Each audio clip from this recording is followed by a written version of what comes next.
Sejam bem-vindos de volta, meus amigos. Se você não me conhece, meu nome é Atila Mansur. Se você já me conhece, meu nome também é Atila Mansur, tá bom? Mais um vídeo aqui no canal e dessa vez falaremos mais uma vez sobre um dos principais prospectos pro draft da NBA, né? Pro próximo draft da NBA, ou seja, pro draft de 2026, tá certo?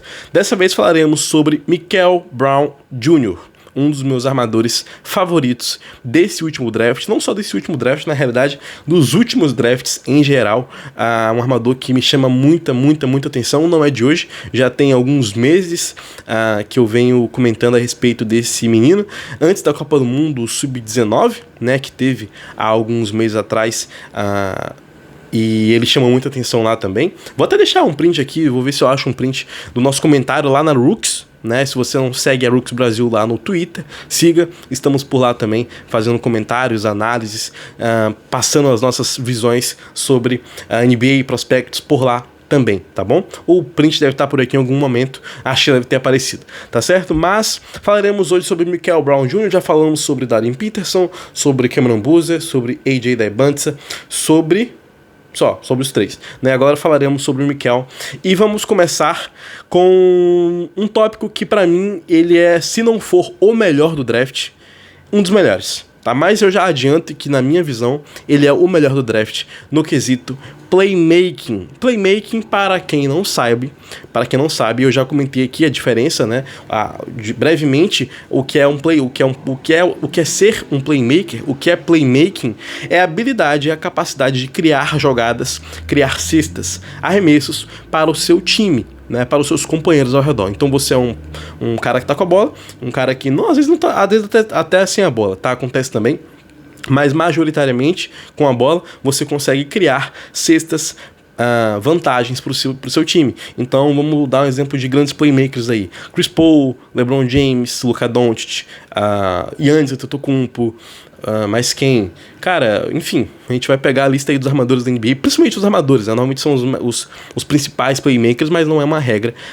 Jokic, como esqueci do Jokic, enfim, são caras que conseguem criar arremessos favoráveis, vantajosos, bons pro seu time.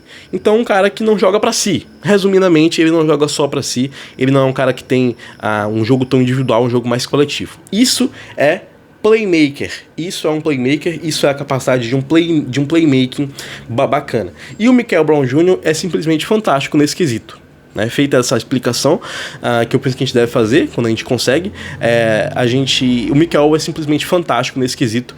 Ele é um criador nato. Ele tem uma visão de quadra bizarra. Ele é um armador, tá, pessoal, de mais ou menos 94, 1,95. Ele foi medido, né, digamos que previamente, nas medições que a gente tem até agora, não oficiais, 6'5" de altura, né, que vai dar ali seus 1,96, 1,95. Eu acredito que ele é um pouquinho menor que isso, tá? Um pouquinho menor, mas deve ter para mais de 1,90 com certeza. Então vamos colocar isso nos 93, 94, tá? Então não é um armador alto, um cara que leva vantagem física. Ele é um cara de 180 libras também, que deve dar ali seus 82 quilos, 80 quilos por volta. Então é um cara que eu sou mais pesado que ele, né? Então é um cara bastante franzino, não é um cara forte, um armador que chama atenção pela fisicalidade, mas mesmo assim ele consegue enxergar a quadra como se ele tivesse 2,5 de altura. Ele tem tudo, ele enxerga tudo. A visão dele é simplesmente 360. Então ele consegue achar ângulos de passes muito difíceis com essa visão de quadra que ele tem, muito privilegiada. Ele tem um QI brilhante. Acha passes difíceis, acha passes fáceis.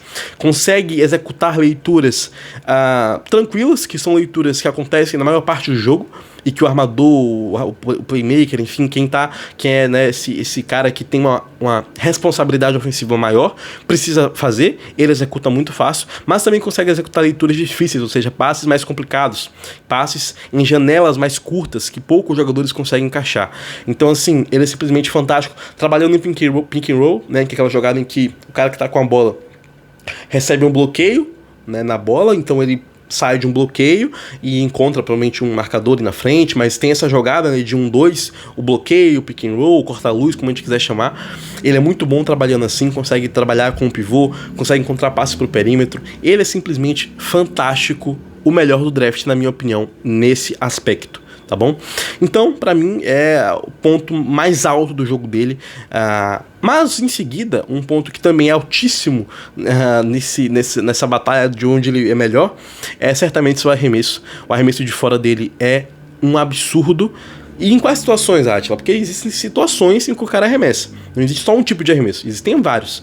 O cara arremessa saindo do drible, ou seja, fintando, driblando e arremessando. O cara arremessa saindo de bloqueio, né? Nesse pick and roll, por exemplo, ele sai de um bloqueio, já puxa um pull-up, puxa um jump shot, puxa um arremesso. Nessa situação, existe arremesso pegando e chutando, paradinho, ele pega e só arremessa.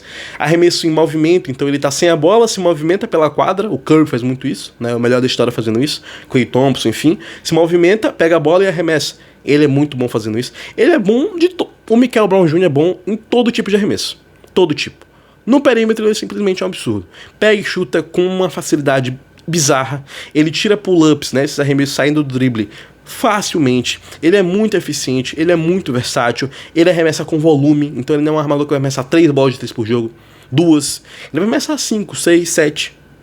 Então ele tem volume de jogo, ele tem eficiência, ele tem confiança, ele tem uma mecânica muito limpa, ele tem um jogo suavíssimo, né? Então assim, essa versatilidade no arremesso dele é certamente o segundo grande ponto do jogo dele, ou o primeiro também, disputa muito forte ali com o playmaker, eu não sei o que ele é melhor fazendo na real, tá? Mas um dos dois é certamente o melhor ponto dele.